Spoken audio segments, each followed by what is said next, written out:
Assalamualaikum warahmatullahi wabarakatuh. Welcome back to my YouTube channel. Di video kali ini saya akan membahas soal dari LKS Intan Pariwara kelas 10 ya, yaitu mengenai bab usaha dan energi. Nanti akan ada 10 soal pilihan ganda, dan untuk esainya nggak saya bahas supaya adik-adik bisa belajar sendiri ya, supaya bisa latihan untuk soal-soal di usaha dan energi. Kemudian bagi adik-adik yang belum subscribe ya, silahkan diklik dulu tombolnya. Kemudian kalau ada yang mau request materi apa, silahkan tulis saja di kolom komentar, atau bisa hubungi saya melalui sosial media yang sudah tertera. Happy watching! Oke, langsung kita bahas saja dari soal yang nomor 1. Partikel 1, 2, dan 3 diambil data pergerakannya, lalu dituliskan dalam tabel berikut. Nah, ini sudah ada tabelnya ya, silahkan dibaca.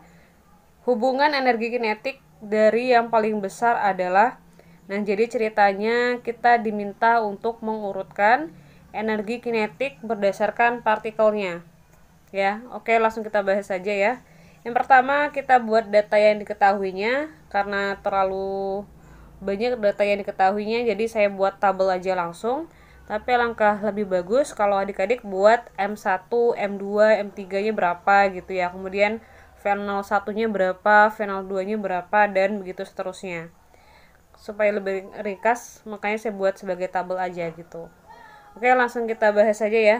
Nah, untuk menghitung energi kinetik, kita menggunakan persamaan setengah mv kuadrat. Karena di tabel ini hanya ada data kecil, maka kita harus menghitung berapa kecepatan akhir atau nilai V-nya. Nah, caranya kita menggunakan persamaan Vt sama dengan V0 ditambah At. Ini adalah persamaan di gerak lurus. Oke, langsung kita masukin aja ya angkanya. Oh ya, sebelumnya saya mau jelasin dulu cara membaca tabelnya. Ini untuk nama partikelnya ya, itu dia di kolomnya sebelah kiri yang pertama. Kemudian kalau dia massa partikel yang pertama, berarti besarnya adalah 12 gram atau 0,012 kg. Kemudian V01-nya itu 7 meter per sekon, T-nya berarti 4 sekon, dan A-nya adalah 2 meter per sekon kuadrat. Nah, tinggal kita masukin aja ya, berarti kalau V01 itu yang ini. V0 pada saat partikel yang pertama, kemudian A1-nya berarti yang ini. Tinggal dimasukin, lalu T1-nya berarti yang ini. Nah, setelah dimasukin kita hitung. 7 ditambah 2 dikali 4 berarti 7 ditambah 8, yaitu 15 meter per sekon.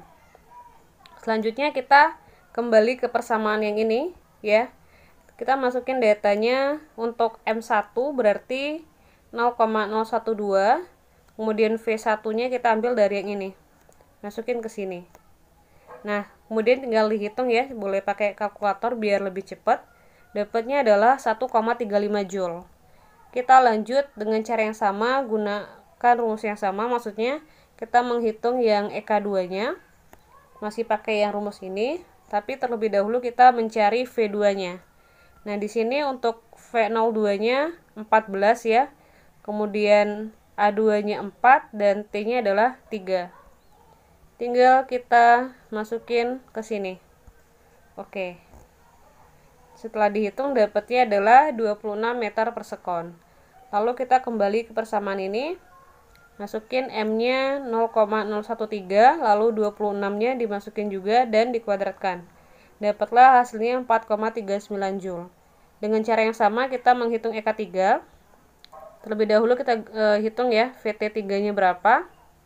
Masukin V03-nya 21, ditambah A3-nya 6, T3-nya 2. Kemudian dihitung ya, 21 ditambah 12 berarti 33 meter per sekon. Lalu kita hitung massanya 0,05 dan V-nya adalah 33. Tinggal dihitung aja ya, dapatnya adalah 27,22 Joule. Kemudian kita urutkan, EK3 ini adalah yang paling besar. Kemudian EK2 yang kedua urutannya, dan yang terakhir adalah EK1, yaitu sebesar 1,35 Joule, seperti itu. Adik-adik tahu kan ya, kalau untuk lambang ini artinya berarti lebih dari Kalau ini lebih dari, kalau yang ini berarti kurang dari. Cara membedakannya adalah adik-adik tinggal kasih baris di sebelah kirinya, garis lurus. Nah, seperti ini. Kalau dia membentuk huruf B, maka dia besar dari. Kalau dia membentuk huruf K, berarti kurang dari. Oke. Paham ya? Kita lanjut ke soal nomor 2. Seekor kata melompat dari tangkai bunga teratai ke batu di tepi sungai dengan sudut elevasi 50 derajat. Berarti ini adalah theta. Jarak titik loncatan dari permukaan daun teratai adalah 25 cm. Ini adalah H0-nya. Ya, kemudian karena masih cm kita ubah ke meter. Caranya dengan dibagi 100. Dapatnya 0,25 meter. Kata melompat dengan kecepatan awal 2 meter per sekon. Berarti V0 ya. Jika massa kata 750 gram, kalau massa berarti lambangnya M. M itu satuannya harus kilogram ya, berarti kita ubah ke kilogram. Caranya dengan dibagi 1000 dapatnya 0,75 kg. Selanjutnya, percepatan gravitasinya adalah 10 meter per sekon kuadrat, berarti G. Energi potensial kata pada ketinggian maksimal adalah, yang ditanyakan adalah EP pada saat H max. Nah, di sini kita pindahin ya data yang diketahuinya. Kemudian untuk menghitung energi potensialnya, kita bisa menggunakan persamaan M dikali G dikali H. Tapi untuk H-nya kita nggak pakai yang H0, karena yang ditanyakan adalah energi potensial pada saat H maksimum. Kita terlebih dahulu menghitung nilai H dengan menggunakan persamaan H sama dengan H0 ditambah Y maksimum, di mana Y maksimum adalah V0 kuadrat sin kuadrat theta dibagi dengan 2G. Kemudian kita masukin ya nilai H0-nya 0,25. Kemudian V0-nya masukin 2, kemudian dikuadratkan. Sin tetanya 50 ya. Tetanya 50 maksudnya, berarti sin 50 dikuadratkan. Lalu dibagi 2 dikali G, dimana G-nya adalah 10. Kemudian tinggal kita hitung ya, 2 kuadratnya 4, sin 50 adalah 0,766. Adik-adik bisa cek pakai kalkulator, bisa pakai kalkulator HP atau kalkulator ilmiah gitu. Kemudian kita bagi ya, 2 dikali 10 berarti 20. Kemudian ini kita hitung dapatnya 0,117. Kemudian 0,25 kita tambahkan dengan 0,117, dapatnya adalah 0,367 meter. Selanjutnya, H yang ini kita masukin ke sini untuk menghitung berapa energi potensial pada saat H maksimum. Tinggal masukin M-nya 0,75 kg, kemudian G-nya 10, dan H-nya adalah 0,367 meter. Nah, setelah dihitung diperolehlah hasil 2,752 Joule. Jadi, jawabannya adalah yang E. Kita lanjut ke soal nomor 3. Benda A memiliki massa 3 kali lebih besar dari massa B. Artinya MA sama dengan 3 MB. Dan kelajuan benda A setengah kali benda B.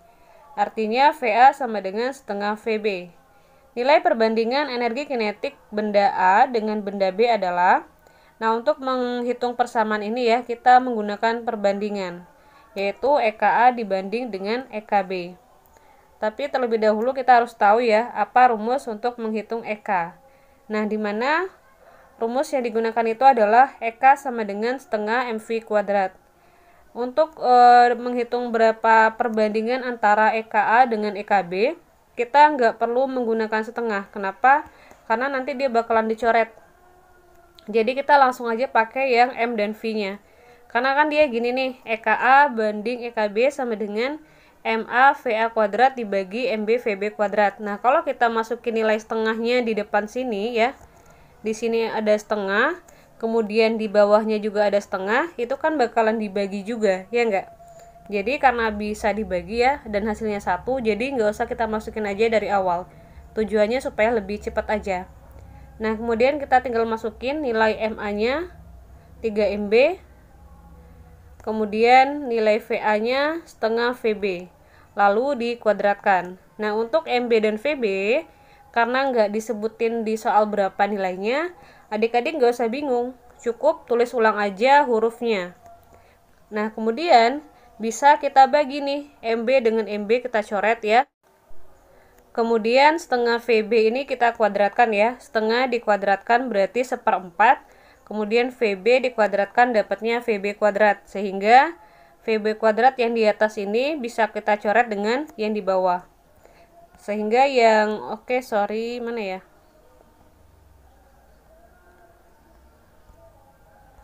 Nah, sehingga yang di bawah ini tinggallah 1. Dan huruf-hurufnya itu sudah hilang ya, tinggal angkanya doang. Kemudian tinggal kita kali aja, 3 dikali 1/4 berarti 3/4. Nah, perbandingannya adalah 3/4. Jawabannya adalah yang B. Kita lanjut ke soal nomor 4. Air keran setinggi 1 meter memiliki debit 0,02 meter kubik per sekon. Nah, ini karena ketinggian berarti lambangnya H. Kemudian debit lambangnya adalah Q. Biasanya digunakan Q kapital ya. Kemudian, jika percepatan gravitasi di tempat tersebut adalah 10 meter per sekon kuadrat, berarti G. Daya yang dihasilkan air keran adalah, berarti daya itu lambangnya P ya. Berarti yang ditanyakan adalah P. Oke, langsung kita jawab aja. Nah, untuk menghitung daya, kita menggunakan persamaan P sama dengan mGh per T. Karena di soal tidak disebutkan berapa massanya, sehingga kita bisa menggunakan persamaan ini. Rho sama dengan M per V. Ini kita masukin ke sini ya.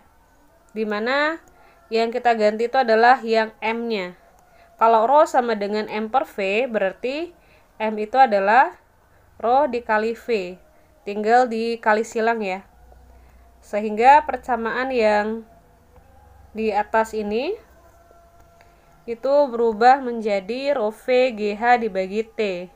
Nah, ini kan masih ada yang belum lengkap kan. Misalnya seperti volume. Volume kan nggak ada, adanya debit. Nah, ingat debit itu adalah volume dibagi dengan waktu. Sehingga persamaannya menjadi Rho Q GH. Nah, untuk nilai Rho itu kan nggak dikasih tahu ya di soalnya berapa. Dan perlu digarisbawahi bahwasanya Rho itu adalah massa jenis. Dan massa jenis itu dia punya nilai yang tetap. Kalau untuk air, massa jenisnya adalah 1000. Jadi langsung aja kita masukin 1000. Kemudian Q-nya masukin ya 0,02, G-nya 10, dan H-nya adalah 1. Kemudian tinggal dihitung dapatnya 200 watt. Kita lanjut ke soal nomor 5. Sebuah pendulum bermassa 5 kg digantung pada ujung pegas. Usaha yang diperlukan untuk mengubah simpangan pendulum dari posisi 5 cm menjadi 9 cm adalah, untuk 5 kg ini kan massa ya. Kalau massa itu di lambangnya M. Kemudian untuk simpangan lambangnya Y, berarti ini posisi awal, berarti Y1, karena ini posisi akhir berarti Y2. Kemudian karena satuan untuk simpangannya masih cm, kita ubah ke meter. Caranya dengan dibagi 100, dapatnya 0,05 dengan 0,09. Oke, langsung kita bahas saja. Untuk menghitung nilai W, terlebih dahulu kita menghitung berapa nilai K-nya. Kenapa? Karena untuk menghitung nilai W, nanti kita gunakan persamaan ini. Setengah K Y2 kuadrat dikurang Y1 kuadrat. Di sini kita menggunakan persamaan F sama dengan K dikali delta X. Ini adalah persamaan untuk hukum Hooke ya. Nah, kalau kita mencari K, berarti persamaannya menjadi K sama dengan F dibagi delta X. Nah, karena F itu nggak dikasih tahu berapa nilainya, yang dikasih tahu hanya nilai M, berarti kita bisa mencari nilai F dengan cara menggunakan persamaan M dikali G. Di mana G ini adalah percepatan gravitasi yang nilainya 10 atau 9,8. Namun untuk di soal ini kita gunakan 10, tujuannya supaya lebih memudahkan dalam perhitungan. Oke, tinggal kita masukin M-nya 5, kemudian G-nya 10, kemudian delta X ini diperoleh dari 0,09 dikurang dengan 0,05 atau Y2 dikurang Y1. Kemudian tinggal kita hitung ya, dapatnya 1250 Newton per meter. Oke, kita lanjut menghitung berapa usaha yang diperlukan ya. Di sini kita menggunakan persamaan hubungan antara usaha dengan energi potensial, yaitu W sama dengan delta EP, di mana delta EP adalah EP2 dikurang EP1. Dan untuk menghitung energi potensial pada pegas, kita menggunakan persamaan setengah KY kuadrat. Sehingga kalau dia EP2 dikurang EP1, jadinya adalah setengah KY2 kuadrat dikurang Y1 kuadrat. Oke, tinggal kita masukin ya, K-nya 1250, kemudian Y2-nya 0,09 dikuadratkan, dikurang Y1-nya 0,05 dikuadratkan. Selanjutnya 1250 kita bagi dengan 2, dapatnya 625, kemudian 0,09 dikuadratkan, hasilnya adalah 0,081. Lalu 0,05 kita kuadratkan, hasilnya adalah 0,025. Kemudian ini kita hitung ya. Caranya kita kurangkan dulu, baru kita kali dengan 625. Dapatnya adalah 3,5 Joule. Jawabannya berarti yang A. Oke. Kita lanjut ke soal nomor 6. Andi membantu ayahnya mengairi sawah. Andi disuruh ayahnya untuk menggeser tanggul batu agar air dapat masuk ke sawah. Andi sudah berusaha keras mendorong batu tersebut, tetapi batu tidak mau bergeser. Pernyataan berikut yang tepat sesuai peristiwa tersebut adalah, jadi silakan dibaca ya. Yang pertama adalah Andi melakukan usaha karena sudah berusaha. Andi melakukan usaha tetapi belum maksimal. Andi melakukan usaha karena mengerahkan tenaga untuk menggeser tanggul. Andi tidak melakukan usaha karena tanggul tidak bergeser. Dan yang terakhir adalah Andi tidak melakukan usaha karena tanggul sangat berat. Jadi ini menanyakan konsep dari usaha. Perlu diketahui bahwasanya usaha itu adalah gaya yang diberikan pada suatu benda dan menyebabkan benda tersebut bergerak, dalam artian dia berubah posisi. Semisal di sini ada meja ya, anggap aja ini meja atau kotak ya, ada kardus misalnya, kemudian didorong sama si Budi. Nah, didoronglah dengan gaya misalnya 100 Newton, sehingga kotaknya tersebut berpindah dari posisi A ke posisi B. Nah, ini dikatakan Budi melakukan usaha. Tetapi ketika misalnya kotak tersebut di posisi A didorong kemudian sampai di posisi B, dan di posisi B si Budi kembali mendorong kotak ini ke posisi A, artinya Budi tidak melakukan usaha. Kenapa? Karena tidak ada perubahan posisi. Posisi awal benda di A dan berakhir di A. Seperti itu. Atau misalnya gini, lapangan sepak bola misalnya, atau lapangan lah gitu ya. Si Budi di titik ini, di titik A, kemudian berjalan ke titik B, berjalan lagi ke titik C, kemudian ke titik D, dan kembali lagi ke titik A. Nah, walaupun Budi sudah mengelilingi lapangan sebanyak 1 kali, karena dia tidak melakukan perubahan posisi, maka dapat dikatakan Budi tidak melakukan usaha. Nah, kalau kita kembali ke soal, disebutkan bahwasanya batunya tidak mau bergeser, berarti tidak ada perubahan posisi. Artinya, Andi tidak melakukan usaha. Nah, untuk jawaban yang tepat adalah yang D, yaitu Andi tidak melakukan usaha karena tanggul tidak bergeser. Oke, kita lanjut ke soal nomor 7.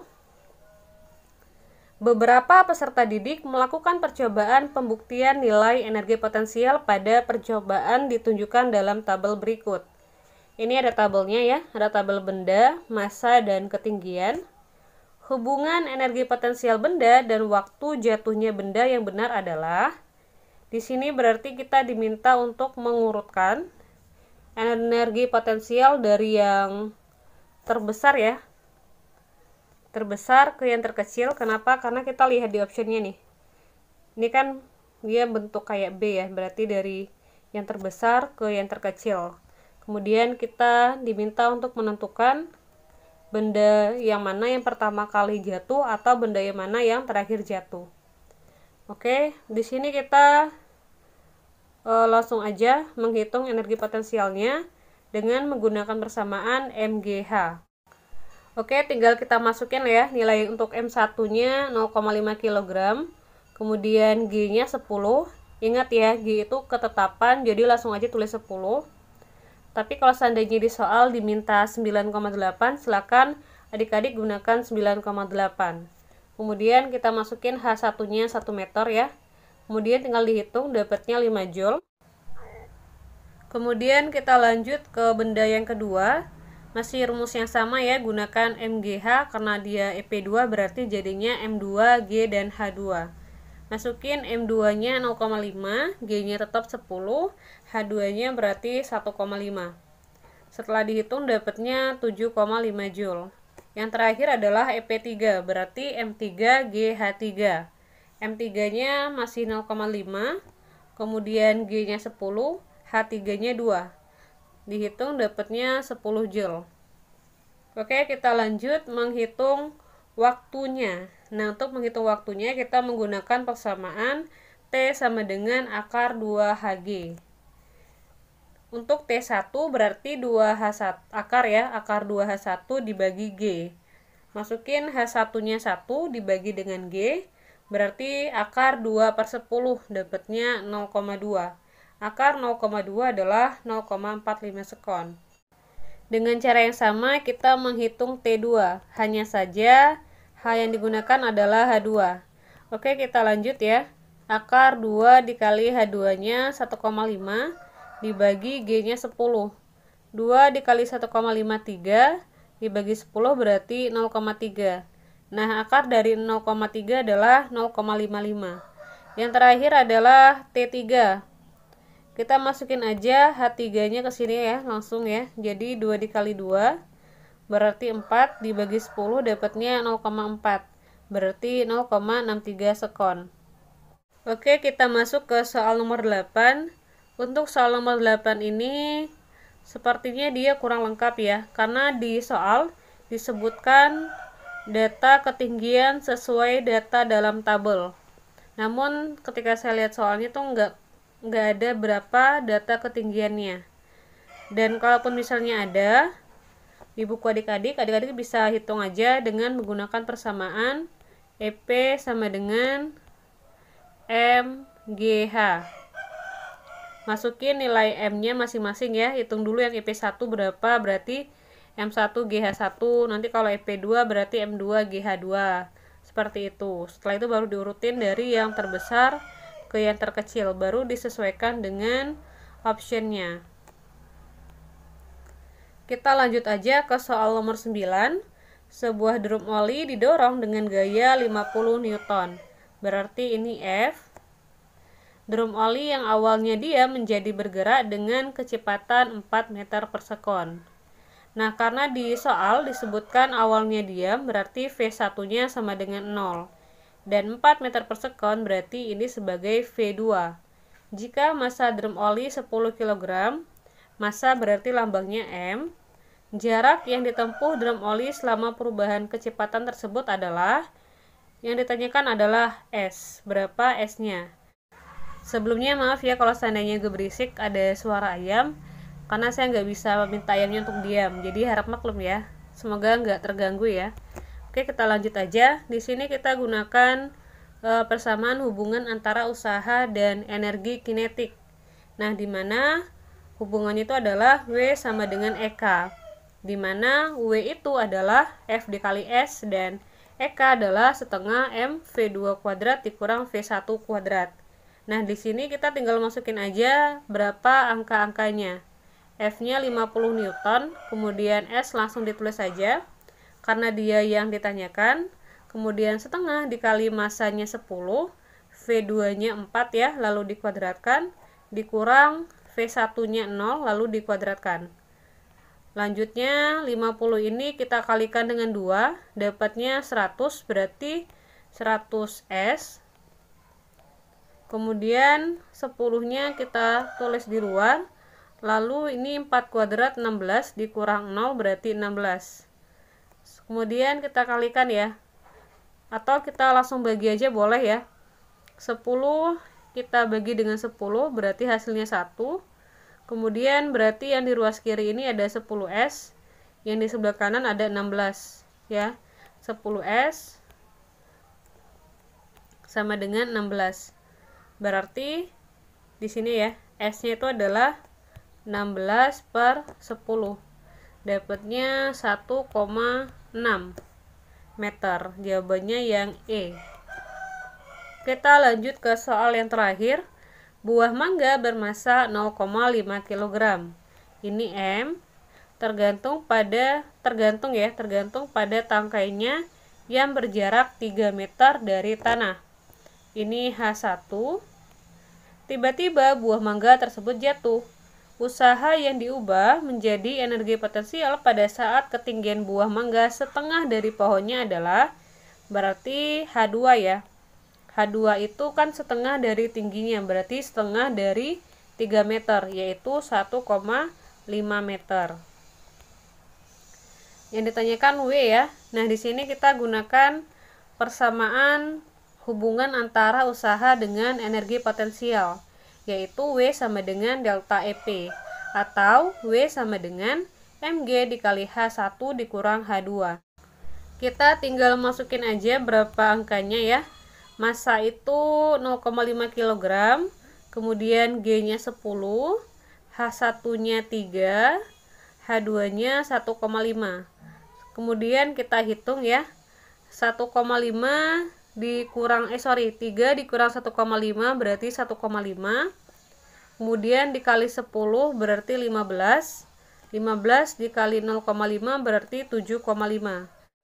Berarti jawabannya adalah 7,5 Joule, yaitu C. Oke, sekian video kali ini. Semoga adik-adik semuanya paham dan bisa membantu agar adik-adik bisa lebih paham materi fisika. Kemudian jangan lupa klik subscribe ya. Kemudian jangan lupa buat komen, mau request materi apa lagi. Terima kasih. Assalamualaikum warahmatullahi wabarakatuh.